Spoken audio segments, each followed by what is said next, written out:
बिहार चुनाव से पहले चरम पर पहुंचा जातिवाद। चिराग पासवान खामोश, चंद्रशेखर ने उठाई आवाज।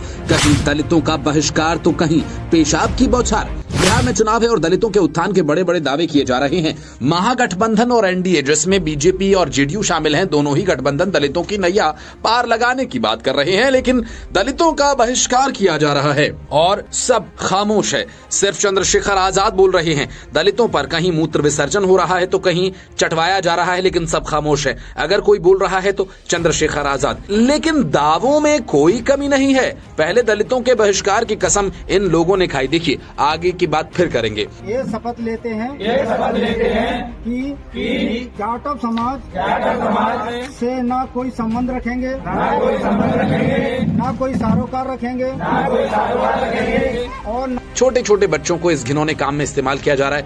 इनसे कसम खिलवाई जा रही है कि जाटव समाज के लोगों को न कोई काम देंगे और न ही कोई उनसे काम लेंगे।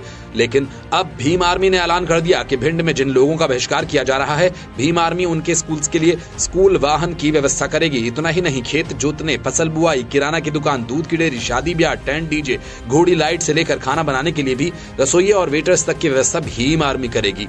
क्या कोई और पार्टी है जो इस तरह का ऐलान कर सकती है? अगर करे तो हमको भी बताइए। दूसरी तरफ चंद्रशेखर आजाद खुद उन पीड़ितों की बात कर रहे हैं और इंसाफ दिलाने में मदद की बात कर रहे हैं जिनके साथ जातिगत भेदभाव किया गया। भिंड में जिस ड्राइवर के गाड़ी चलाने से इनकार करने पर पहले उस पर पेशाब किया गया और फिर जाटवों का बहिष्कार किया जा रहा है, उस पीड़ित से भी चंद्रशेखर आजाद ने वीडियो कॉल पर बात की। लखनऊ में जिस बुजुर्ग को मंदिर में पेशाब चटवाया गया, उसके लिए भी चंद्रशेखर आजाद ने आवाज उठाई। जाता ना, मंदिर ही तो था, पेशाब हो गई अगर गलती से तो धुल जाता तो उसमें मारने की क्या जरूरत? पेशाब चिटवाया आपसे, सही बता रहे हो दादा कि गलत तो नहीं बता रहे हो? अरे बाप रे, अच्छा ठीक है। क्या चाहते हो आप क्या चाहते हो? क्या चाहते हो आप प्रशासन से, योगी जी से क्या चाहते हो? इंसाफ होना चाहिए। लखनऊ में आरएसएस के कार्यकर्ता ने बुजुर्ग से पेशाब चटवाया था, लेकिन इकलौती घटना नहीं है ये। यूपी के दलितों के खिलाफ अपराध में नंबर 1 राज्य है उत्तर प्रदेश। मध्य प्रदेश में 15 दिन के अंदर दलित उत्पीड़न के 3 बड़े मामले सामने आ चुके हैं।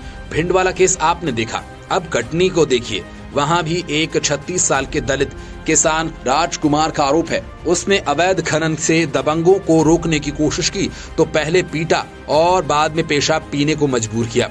दमोह जिला के सतरिया गांव में अनुज पांडे ने ओबीसी समाज से आने वाले पुरुषोत्तम कुशवाहा को अपने पैर धोकर पीने के लिए मजबूर किया। ये कुछ घटनाएं हैं जो हाईलाइट हो गई हैं और आप तक जानकारी पहुंचाई गई। कितनी ही वारदातें तो आप तक पहुंची ही नहीं, लेकिन दलितों के वोट सबको चाहिए। बिहार में देखिए कैसे दलितों के वोट की लिए सारी राजनीति की जा रही है और राजनीतिक पार्टियां एड़ी चोटी का जोर लगाए हुए हैं, लेकिन दलितों के उत्पीड़न पर कोई कुछ नहीं बोल रहा।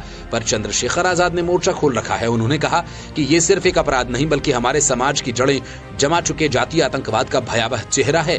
और अब उससे भी घिनौनी बात ये कि इस अमानवीय कृत्य के दोषियों को सजा मिलने के बजाय उनके समर्थन में तथाकथित सवर्ण समाज के लोग महापंचायतें कर रहे हैं। खुलेआम संविधान की अवहेलना करते हुए जाटव समाज का सभी तरह से बहिष्कार करने की शपथ ले रहे हैं। ये महज अपराधियों का समर्थन नहीं बल्कि दलित अस्मिता के खिलाफ युद्ध की घोषणा है।